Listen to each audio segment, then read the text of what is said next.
মা ওই মাহফিল থেকে তওবা করো, ইস্তেগফারের আমল চালু করে দাও। আল্লাহর নবীর প্রিয় সাহাবা হযরত আব্দুল্লাহ ইবনে আব্বাস রাদিয়াল্লাহু তাআলা আনহু বলেন, নবী আলাইহিস সালাতু ওয়াস সালাম বলেন, যে বান্দা বান্দি প্রতিদিন ইস্তেগফারের আমল চালু করে দিবে, যে বান্দা সকাল সন্ধ্যা কমপক্ষে 100 বার করে ইস্তেগফার করবে, জীবনে যত গুনাহ করুক, যাই কিছু করুক না কেন, আমার আল্লাহ দুনিয়াতে 2টা পুরস্কার দিবেন। 1 নাম্বার পুরস্কার, যারা ইস্তেগফার করবে তার যত আপদ বিপদ আমার আল্লাহ হটাইয়া দিবেন। যারা ইস্তেগফার করবে তাদের রিজিকের ব্যবস্থা গায়বী ভাবে আমার আল্লাহ করবেন। যারা ইস্তেগফারের আমল চালু করে দিবেন, যত গুনাহ করুক বেগুনাহ মাসুম বানাইয়া আমার আল্লাহ কবরে নিবেন। এজন্য মাস থেকে তওবা করে নাও, আর জীবনে কোনোদিন স্বামীর সাথে খারাপ ব্যবহার করব না, শাশুড়ির সাথে খারাপ ব্যবহার করব না, আর জীবনে কোনোদিন আমার মুরব্বীদের সাথে খারাপ ব্যবহার করব না, নামাজ ছাড়ব না, রোজা ছাড়ব না। তওবার যদি নিয়ত হয়, মুনাফিকি যদি না থাকে, আজকে বেঙ্গরুলার স্কুলের মাঠের ময়দান থেকে, যদিও স্কুলের মাঠ ছিল জান্নাতের বাগান থেকে, মা দুটো হাত উঠাইয়া ও মা তওবা করে নাও, আয় আল্লাহ জীবনে নামাজ ছাড়ব না, রোজা ছাড়ব না, আর জীবনে শ্বশুর শাশুড়ির সাথে বেয়াদবি করব না, আর জীবনে বেপরদাই থাকব না, আর জীবনে উলঙ্গ কোনো ছবি দেখব না, জীবনে তারাকান্দা মার্কেটে যাব না, জীবনে ময়মনসিংহের কোনো মার্কেটে যাব না, বাজারের আশেপাশেও যাব না, আমার চেহারাটা আমার স্বামীকে দেখাইব। ও মা, আর মনে মনে দোয়া করেন, আল্লাহ দোয়া করে মা আপনাদেরকে আমার আল্লাহ যেন আম্মা জান ফাতেমার সাথে জান্নাতি বানায়া দেয়, আম্মা জান খাদিজার সাথে জান্নাতি বানায়া দেন, আম্মা জান আয়েশার সাথে জান্নাতি বানায়া দেন।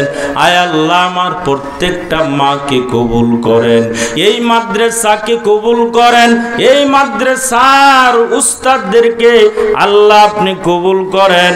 আমার ভাই এই মাদ্রাসাটা কত কষ্ট করে চালাইতেছেন, এই মাদ্রাসায় যত ছাত্র থাকবে আম্মা জানেরা এখানে আপনারা শপথ নিবেন, এই মাদ্রাসার যত ছাত্র থাকবে দূর থেকে যারা আসবে এদেরকে জাগির নিবেন, একটা আলেমের মা হয়ে কবরে যাবেন, একটা আলেম হাফেজের মা হয়ে কবরে যাবেন।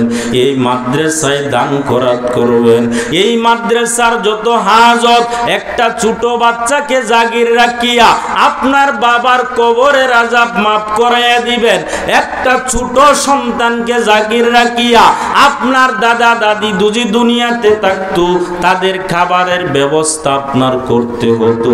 এজন্য মা ওই বাচ্চাটাকে যতবার খানা দিবেন, বাচ্চাটা ওই কোরআনের তেলাওয়াত করে করে বলবে, আল্লাহ যারা আমাকে খানা খাওয়াইতেছেন তাদের 14 গোষ্ঠী সহ সকলের কবরের আযাব মাফ করে দাও, আমিন। ও বারুই পাড়ার মা, আমার আল্লাহ যদি বলেন বান্দি তোমার জীবনটা কোন কাজে ব্যয় করেছো, তোমাকে আমি আল্লাহ 80 বছর সময় দিয়েছিলাম, 60 বছর সময় তোমাকে আমি আল্লাহ দিয়েছিলাম, এই সময়টা কি দুনিয়া স্টার জলসার জি বাংলা দেখিয়ে দেখিয়ে কাটাইলে কিনা? এই সময় কি রং তামাশার ভিতরে কাটাই দিলি রে বান্দি? ও আম্মা জানের দল, আল্লাহর সামনে কি জবাব দিবা? জবাব দেওয়া চলবে না রে মা। ওই সময় বলবা লাদ্রি আমি কিছুই জানি না, কিছুই জানি না। আল্লাহ বলবেন ও জাহান্নামের ফেরেশতা আর একটা সেকেন্ড দেরি করবে না, তাড়াতাড়ি যা ওই বান্দিকে তাড়াতাড়ি জাহান্নামের শিকলটা লাগায় দে। ও বারোই পাড়ার মা,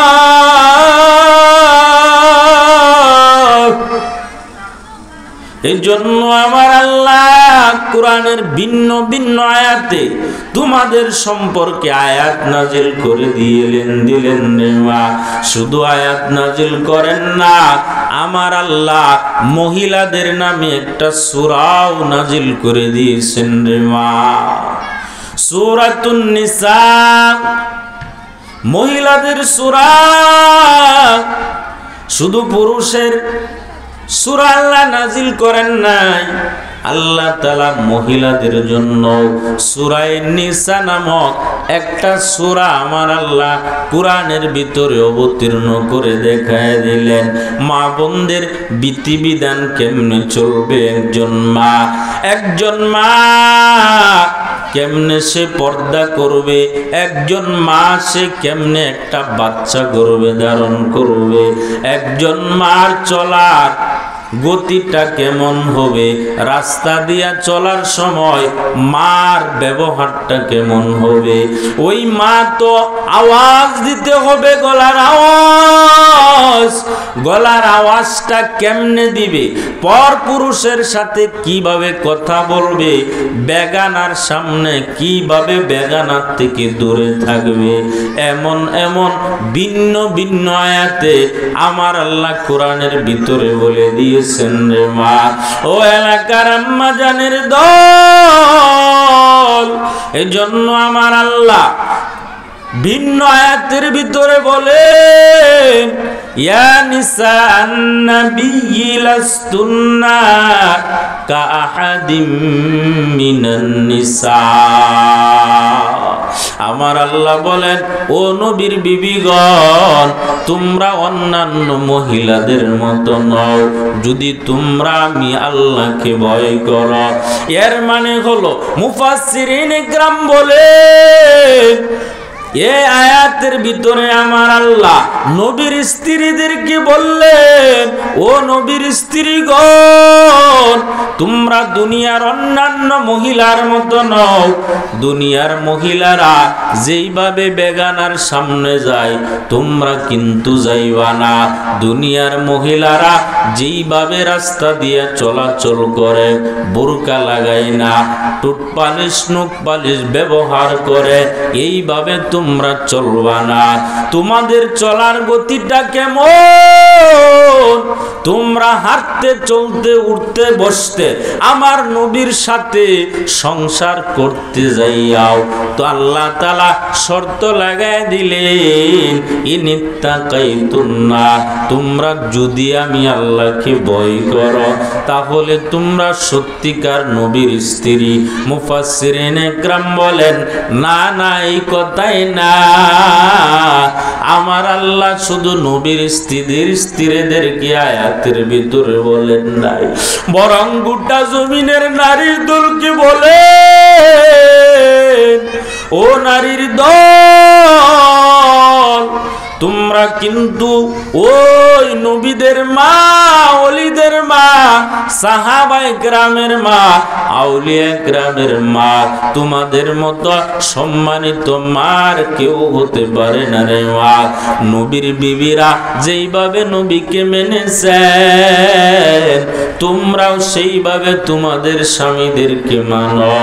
নবীর স্ত্রীরা যেইভাবে পর্দা করেছেন, নবীর স্ত্রীগণ যেইভাবে নামাজ আদায় করেছেন, নবীর স্ত্রীগণ যেইভাবে স্বামীর মাল হেফাজত করেছেন, নবীর স্ত্রীগণ যেইভাবে বুরকা লাগাইছেন, পর্দা করেছেন, নবীর স্ত্রীগণ হাঁটতে চলতে উঠতে বসতে যেইভাবে আমি আল্লাহকে ভয় করেছেন, আল্লাহ জানায় দেন ও গোটা জমিনের মহিলারা তোমরাও আমার নবীর স্ত্রীদের মতো হাঁটো চলো, স্বামীর হক আদায় করো।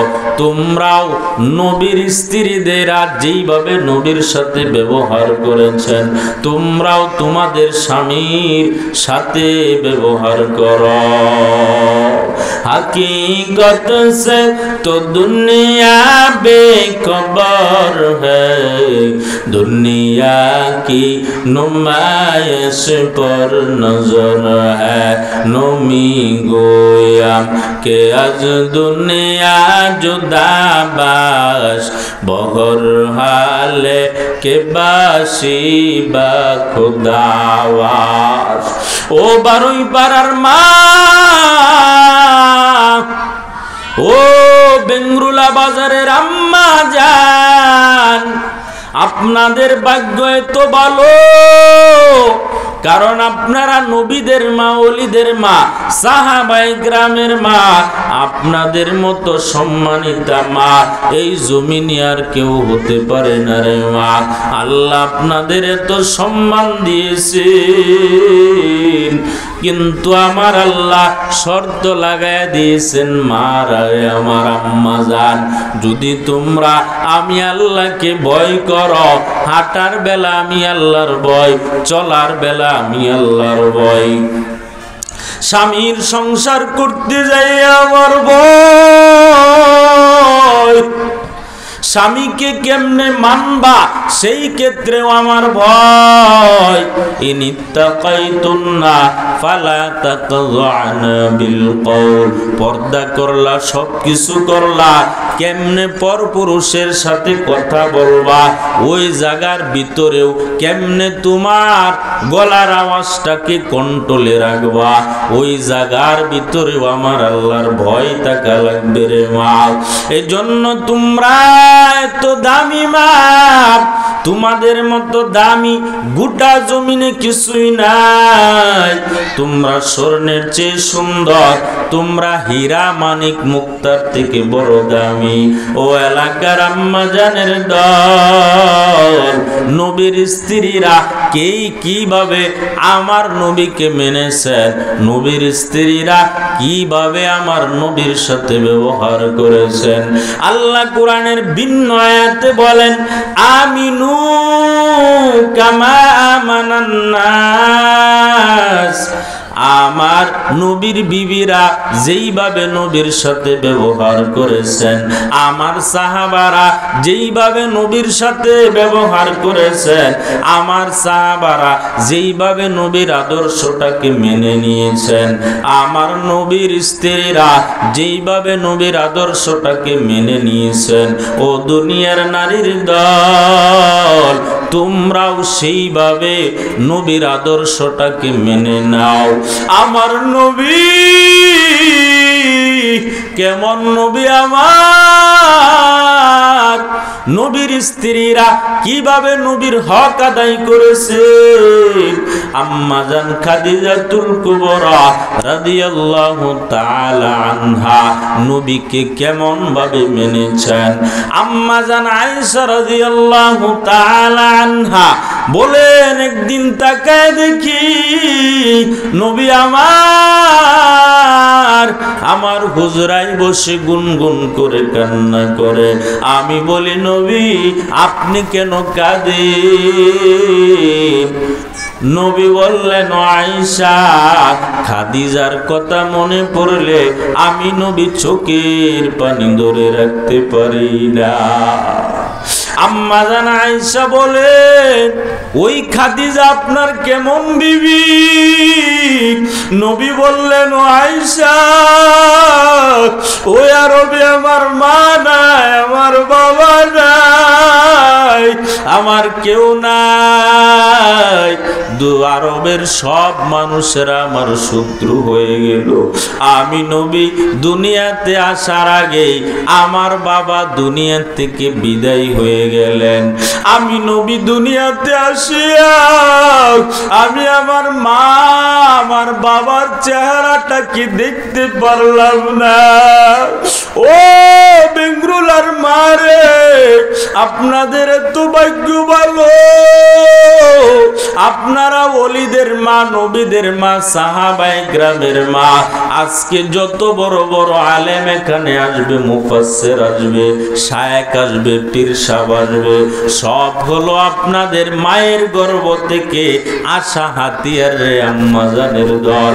আজকে এখানে আব্দুল হালিম পীর সাহেব আসছেন, উনিও তো একজন মায়ের সন্তান। আমি বয়ান করতেছি, আমিও একজন মায়ের সন্তান। এই দেশে যত গাউস কুতুব আসবে সব ভালো মায়ের গর্ভের সন্তান। আমার নবী বলেন, ও দুনিয়ার নারীর দল, আমি নবীও তো একজন মায়ের সন্তান। আমিও তো মায়ের মাধ্যমে আমি তোমাদের কাছে এসেছি রে দুনিয়ার নারীর দল। ও দুনিয়ার নারীর দল, আজকে সেই নবীর আদর্শটাকে মানতে রাজি হও না। নবীর স্ত্রীরা যেইভাবে চলেছেন সেইভাবে চলতে তোমাদের মন চায় না, অথচ আমার নবী এমন নবী আমার নবীর সাথে কারো তুলনা নাই। ওই নবী মায়ের গর্ভ দিয়া দুনিয়াতে আসিয়া বাবার চেহারাটা পর্যন্ত দেখতে পারে নাই। হাদিসের ভিতরে আসছে, আমার নবী একদিন খেলার মাঠের পাশে অন্যান্য ছেলেরা খেলা করে, নবীর খেলার কোনো কাহেস নাই। বিকাল বেলা সন্ধ্যা হয়ে গেল, অন্যান্য ছেলেদের বাবা এসে খুলে নেয়, আমার নবীকে কেউ নেয় না। আমার নবীর মা নাই, বাবা নাই, আমার নবীকে কেউ জিগায় না, কুলেও নেয় না। আমার নবী কান্না করে করে বলে, সব ছেলেদের বাবা আছে, আমার বাবাই কই? ওই দিকে মা মেনা পেরেশান, আমার মুহাম্মদ কই?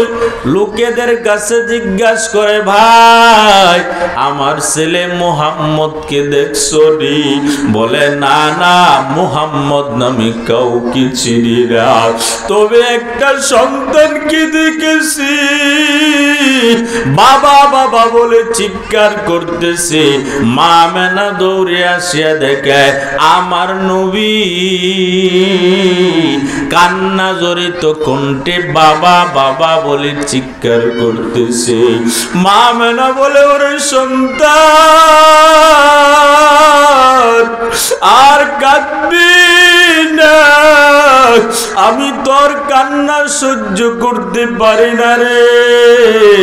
আমার নবী বলেন, মা সব ছেলেদের বাবা আছে, বলো আমার বাবাই কই? আমার বাবার চেহারাটা দেখাও। মা মেনা দৌড়ে আব্দুল মুত্তালিব দাদার কাছে বলেন, আপনার নাতি তার বাবার কবরটা দেখতে চায়। হাদিসের কিতাবে আসছে, দাসী উম্মে আইমান মা মেনাকে নিয়ে আমার নবীকে দিয়া বাহনে চড়াইয়া পাঠায় দিলে ইয়ামান দেশের দিকে। ও আবুয়া নামক স্থানে যাইয়া মা মেনা বলে, ওরে সন্তান,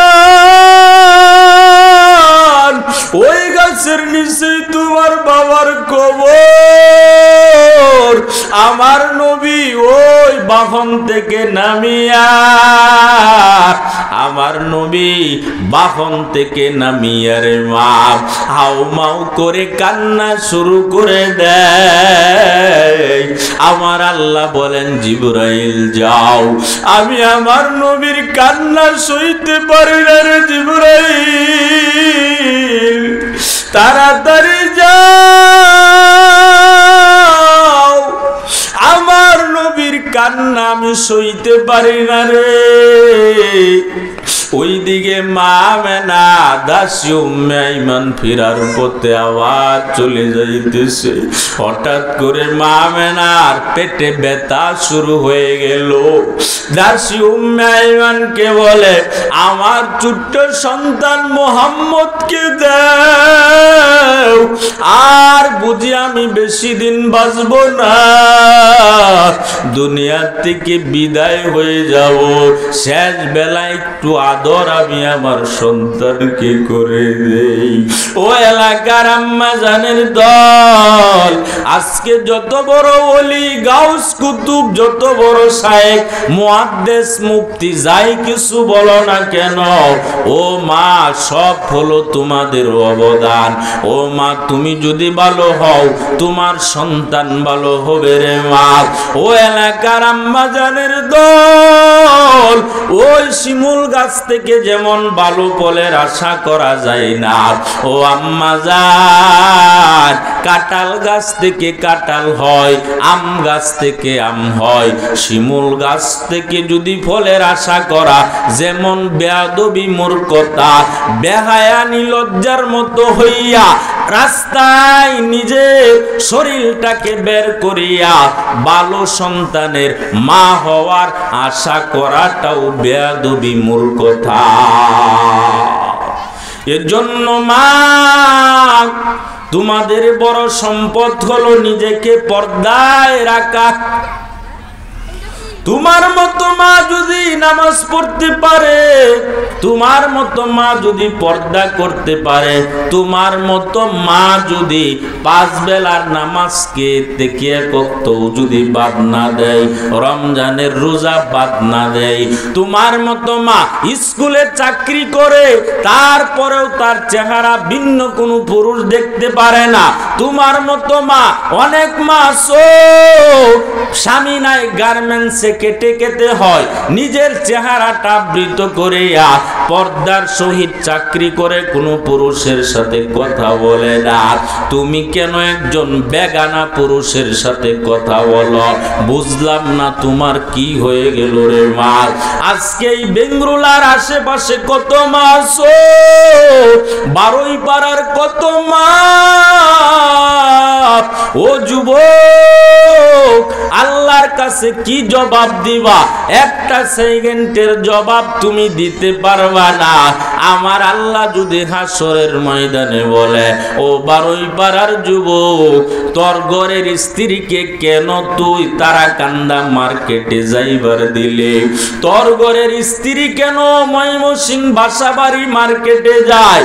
তুই কেন কাপড় আনলে তোর স্ত্রী কেন পছন্দ করে না? ও যুবক, ও মুরব্বী বাবা, হাসরের ময়দানে আল্লাহর কাছে কি জবাব দিবা?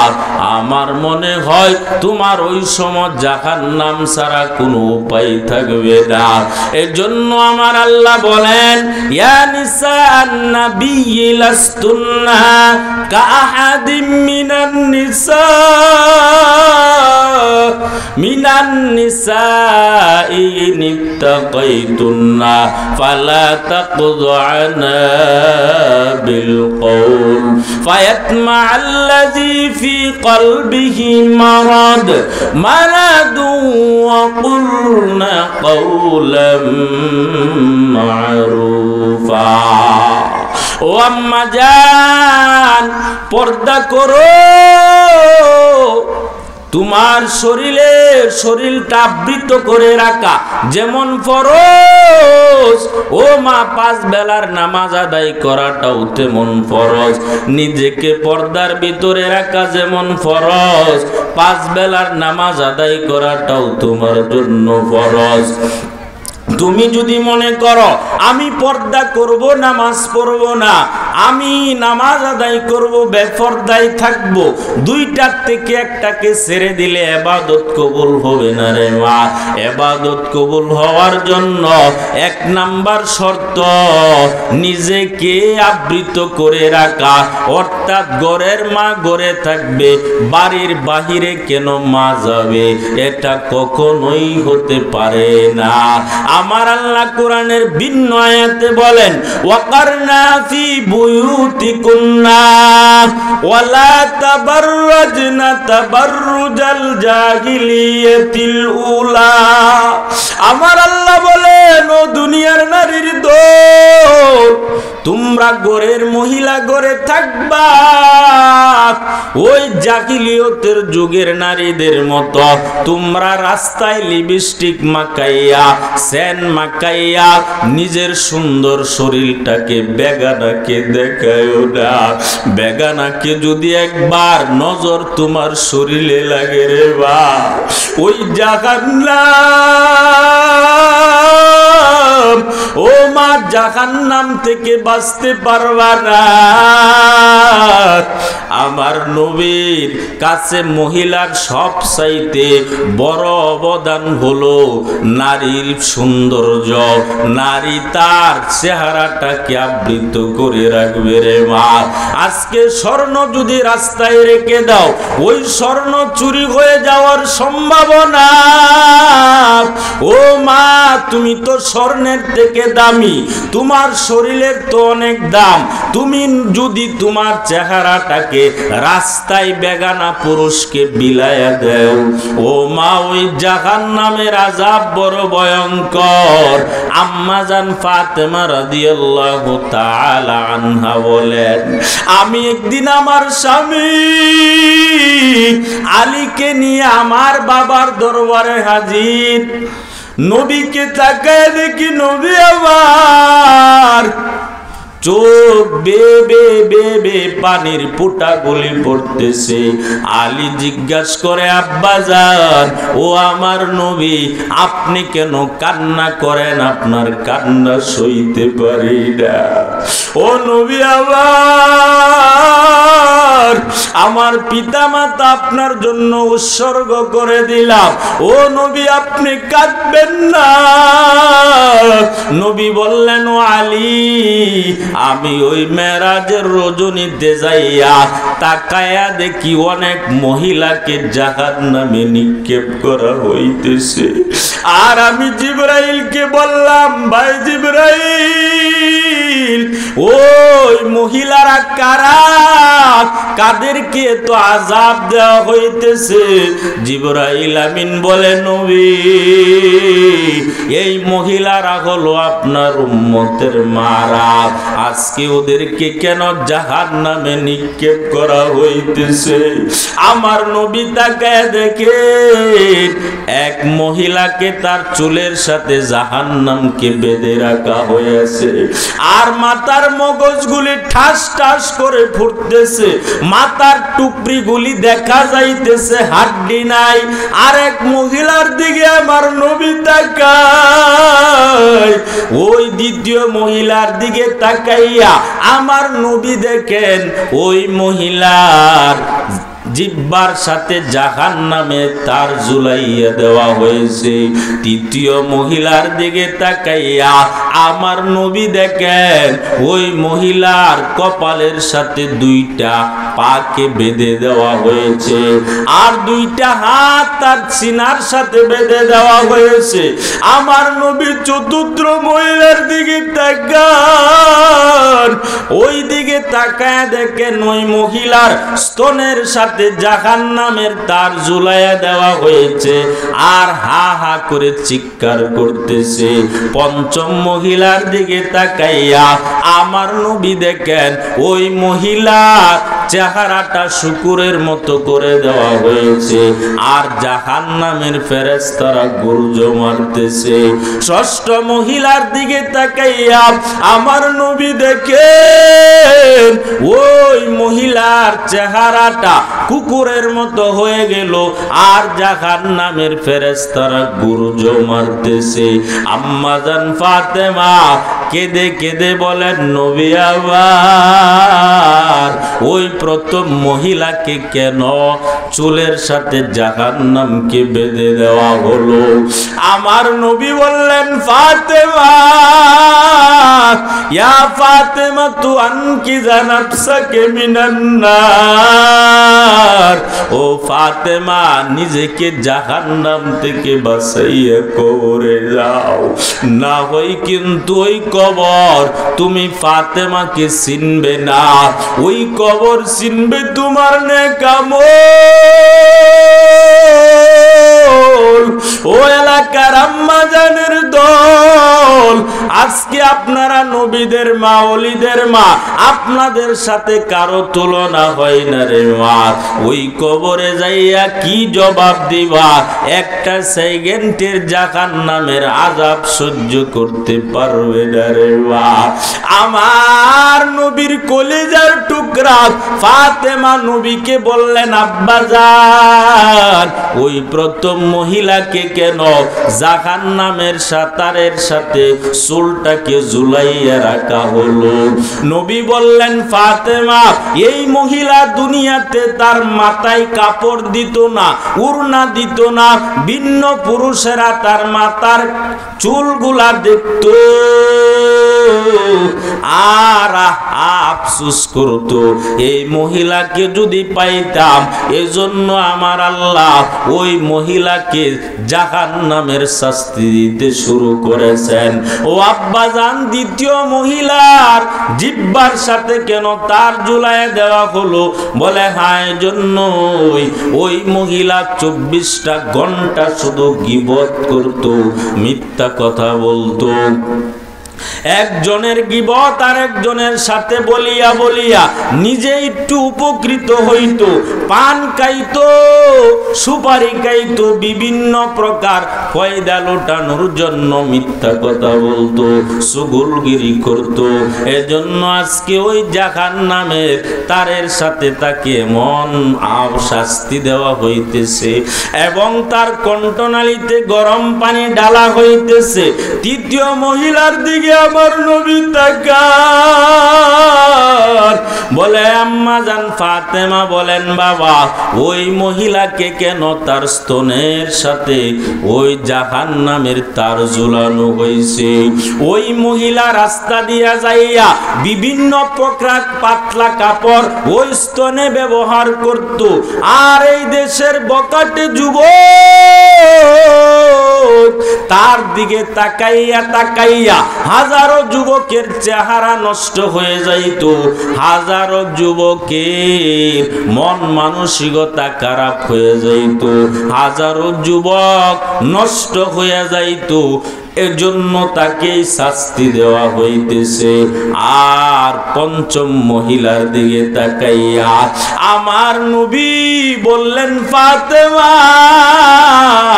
এই মেয়েটা রাস্তায় চলার সময় খুশবু ব্যবহার করত, লিপস্টিক দিত, দিয়া দিয়া ভিন্ন বেগানা পুরুষকে দেখাইতো। দেখানোর কারণে আজকে তাকে তার চেহারা বিবর্ণ করে দেওয়া হয়েছে, আর জাহান্নামের ফেরেশতারা তাকে গুরজ মারতেছে। ফাতেমা বলে, বাবা, এই দৃশ্যগুলি দেখি আমার ভয় লাগতেছে, কবরে যাই আমি কি জবাব দিব? আমি ফাতেমার পরিচয় তো কবরে নিবে না।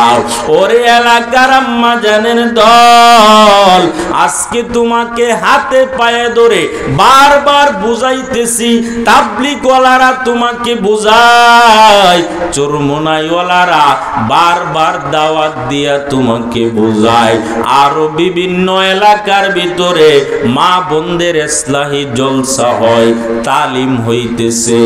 এত তালিম, এত দাওয়াত, এত বয়ান, প্রত্যেকটা এলাকায় মহিলা মাহফিল হইতেছে। এই বয়ান করার পরেও কেন আজকে তারাকান্দা বাজারে তোমাদের জন্য যাওয়া যায় না?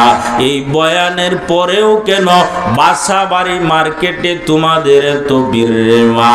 এজন্য কবি বলেন, শহরে বাজারে দেখো নারীদের দল, পর্দাবিহীন তারা করে জলমল, অন্যকে তার দিকে আশিক বানায়, দেশটা আজ ধ্বংস শুধু নারীর বেপরদায়, চারদিকে কি শুনি হাই হাই হাই। ইবলিসে আজম বাংলাদেশে আগমন করিল নারীর বেশে, ইবলিসে আজম বাংলাদেশে আগমন করিল নারীর বেশে, শহরে বাজারে যায়া মেলা মিলাই, পার্কে যায়া ওরা মেলা মিলাই, দেশটা আজ ধ্বংস শুধু নারীর বেপরদায়, চারদিকে কি শুনি হায় হায় হায়। এজন্য মা আপনারা হলেন পুরুষের বড় শত্রু। ও মা, আল্লাহ কোরআনের ভিন্ন আয়াতে বলেন এই দুনিয়ার নারীরা, যে নারীরা শয়তানের থেকে বড় মারাত্মক, ইন্না কাইদা শাইতান ইন্না কাইদা কুন্না শাইতানান আযীমা। আল্লাহ কোরআনের ভিন্ন ভিন্ন আয়াতে বলেন এই নারীরা হলো শয়তানের থেকে মারাত্মক। একজন নারী তার রূপ দিয়া, তার দর্শন দিয়া একজন নারী একটা পুরুষকে খারাপ করতে পারে এমন না, বরং গোটা বাংলাদেশের পুরুষকে খারাপ বানানোর জন্য একজন নারী যথেষ্ট। এজন্য আমার আল্লাহ বলেন ওই শয়তানগুলো মানুষের সবচেয়ে বড় শত্রু। অথচ আমার আল্লাহ বলেন না না, ওই শয়তানের থেকে বড় মারাত্মক হলো একজন নারী। ইন্না কাইদা কুন্না শাইতানান আযীমা। ওই নারী শয়তানের থেকে মারাত্মক, যে নারীটা তসলিমা নাসরিনের মতো খারাপ, যে নারীটা শত শত পুরুষের সামনে যাইয়া ডেজ দিয়া গান গায়, পুরুষের ব্যবহার নষ্ট করে দেয়, ওই সমস্ত নারীদেরকে আমার আল্লাহ ওই 6 প্রকার জাহান্নামের শাস্তি দিবেন রে মা।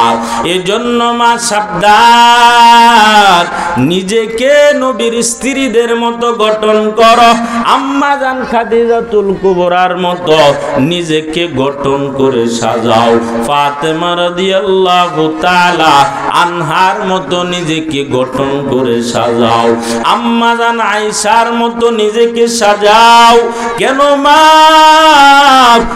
এক সেকেন্ড জাহান্নামের আগুন মা সহ্য করতে পারবে না রে মা।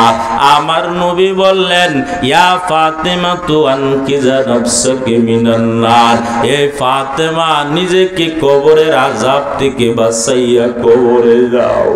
ও ফাতেমা, কবরের আযাব বড় ভয়ঙ্কর। আবু যর গিফারি রাদিয়াল্লাহু তাআলা আনহা ফাতেমার লাশটা কবরে রাখিয়া বলে, ও কবর আজকে কাকে রাখতেছি জানো? ও আলীর স্ত্রী, নবীর কলিজার টুকরা ফাতেমাকে রাখতেছি, খারাপ ব্যবহার করবে না রে কবর। ও কবর কাকে রাখতেছি জানো? সাইয়্যিদুশ শাবাব ইয়া গালিল জান্নাহ, হাসান হুসাইনের মা, জান্নাতি যুবকদের সরদার হাসান হুসাইনের মাকে রাখতেছি। কবর থেকে গাইবে আওয়াজ, ও সাহাবা ফাতেমাকে চিনি না, হাসান হুসাইনকে চিনি না, আলীর পরিচয় জানতে চাই না, আমি শুধু দেখবো বান্দির নেক আমল। হাদিসের কিতাবে আসছে ওই সাহাবা কবরের উত্তর শুনিয়া এমন হয়ে গেল জীবনে আর কোনোদিন সংসার করতে পারে নাই।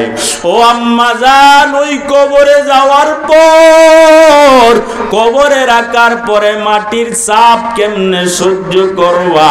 দুই পাশের মাটির চাপে হাজরের ভার ভেঙে চুরমার হয়ে যাবে। ওই দিকে জাহান্নামের আওয়াজ। আম্মা জান আয়েশা রাদিয়াল্লাহু তাআলা আনহা বলেন, আমি একদিন তাকায়া দেখি নবী আমার হুজরায় গুনগুন করে কান্না করে। আমি বললাম, নবী আপনি কেন কাঁদতেছেন? নবী বললেন, ও আয়েশা, ওই জাহান্নামের ওই হাসরের ময়দানের কথা মনে পড়ে গেল। আম্মা জান বললেন, হাসরের ময়দানটা কেমন হবে নবী? নবী বললেন, ও আয়েশা, ওই হাসরের ময়দানে সব নারী পুরুষেরা উলঙ্গ অবস্থায় থাকবে। আম্মা জান আয়েশা বললেন, নবী আমরা তো আপনার সম্মানিতা স্ত্রী, আমরাও কি উলঙ্গ থাকবো? নবী বললেন, ও আয়েশা, ওই সময় অবস্থাটা এমন হবে, চোখগুলি সব উপরের দিকে থাকবে, নিচের দিকে কেউ তাকাইবে না। আর ওই দিকে জাহান্নামের আওয়াজ, সূর্যটা একেবারে নিচে চলে আসবে। আজকে 9,30,00,000 মাইল দূর থেকে সূর্যের আলো দেয় রে আম্মা জান। এত শীত, তারপরেও রাত্রে এত গরম, গরম সহ্য করতে পারো না। ওই জাহান্নামের আওয়াজ, ওই জাহান্নামের গরম কেমনে সহ্য করবে রে মা? ও মা, আর আমার নবী, সব নবীরা আমাদেরকে বলে বলে চলে যাবে। ঈসা নবী তার উম্মতকে বলে যাবে, মুসা নবী তার উম্মতকে বলে যাবে, আমাদের বাবা আদম আমাদেরকে বলে যাবে, ইসমাইল নবী তার উম্মতকে বলে যাবে। সব নবীরা তাদের উম্মতকে বলাইয়া ইয়া নাফসি বলবে। আর ওই দিকে জাহান্নাম এসে যাবে। আম্মা জান আয়েশা বললেন, নবী ওই সময় আপনি কি করবেন? নবী বললেন, ও আয়েশা,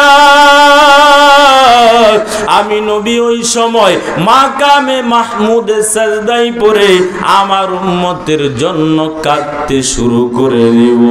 ইয়া উম্মতি বলে আমি কান্না করব আর বলবো, আল্লাহ ওই জাহান্নামকে ফিরাও, আমার একটা উম্মত জাহান্নামের তাপ সহ্য করতে পারবে না। ও এলাকার আম্মা জানের দল, আজকে তুমি নামাজ আদায় করতে তোমার মন চায় না, রোজা রাখতে মন চায় না, আজকে তুমি পর্দা করতে পারো না, কিন্তু একটা সেকেন্ডের জাহান্নামের তাপ। ও মা, তুমি রান্না করতে গেলে আগুন লাগে, ওই আগুনের তাপটা সহ্য করতে পারো না।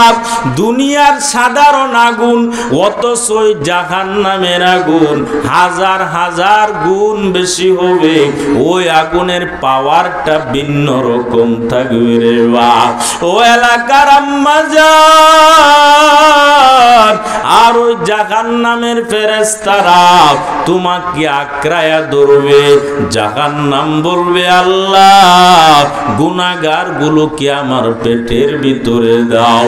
দুনিয়ার সব মাখলুককে তুমি রিজিক দিতাম, কিন্তু আমি জাহান্নাম আজকে হাজার হাজার বছর জ্বলতেছি, আমার পেটে বড় ক্ষুধা, আমাকে রিজিকের ব্যবস্থা করে দাও। আল্লাহ গাইবি আওয়াজ দিয়া বলবেন, ওরে জাহান্নাম অপেক্ষা কর, তোর জন্য খাদ্য রেখেছি আমি পাপী জিন আর ইনসান। জাহান্নাম তো পলায়ন করে না। আর জাহান্নামের ফেরেশতাদেরকে আমার আল্লাহ বলবেন 70,000 শিকল লাগাইয়া জাহান্নামকে বেঁধে রাখ। ফেরেশতারা বলবে, আল্লাহ আমরা তো শিকল লাগায়াও বেঁধে রাখতে পারি না। আমার আল্লাহ কুদরতি ভাবে একটু পানি ছিটাইয়া দিবেন, এমনিতেই জাহান্নাম দূরে সরে যাবে রে মা। জাহান্নামের ফেরেশতারা বলবেন, ও আল্লাহ, এই পানিগুলা কিসের পানি? এটা কি আবে হায়াতের পানি, যা জমজমের পানি, না কাউসারের পানি, না দুনিয়ার কোন সমুদ্রের পানি? আফেরা আমার আল্লাহ বলবেন, না না না, ওইগুলো কাউসারের পানি না, আবে হায়াতের পানি না, জমজমের পানি না, এইগুলো হলো আমার আখিরি নবীর উম্মতের চোখের পানি। ও এলাকার আম্মা জান, জীবনে যত গুনাহ করেছো, ও মা, যত গুনাহ করো না কেন, পাহাড় পরিমাণ গুনাহ যদি তুমি করো রে মা, একটু নামাজের মুসাল্লায় যায়া তওবা যদি করো রে মা, ইস্তেগফারের আমলটা চালু করে দেও রে মা, যতই গুনাহ করো, এতদিন বেপরদাই ছিলাম, আজকে এই বেঙ্গুরুলা মাহফিল থেকে মা তওবা করো, না না আর বেপরদাই থাকবো না, ওই জাহান্নামের আগুন তো আমি মা হয়ে সহ্য করতে পারবো না। একজন পুরুষেও জাহান্নামের আগুন সহ্য করতে পারবে না।